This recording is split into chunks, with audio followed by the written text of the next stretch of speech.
刚做好的测 USD 叉，我们来测一下，看看它的感度如何。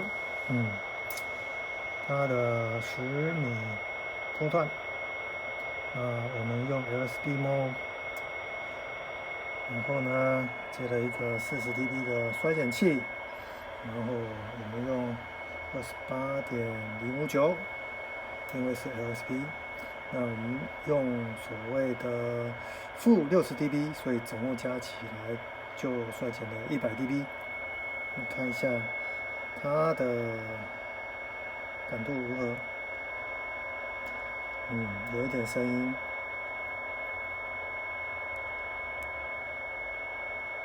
没了，110不到。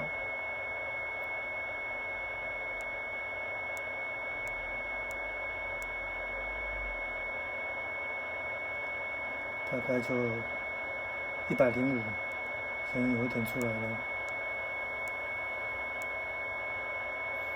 其实应该算是100吧。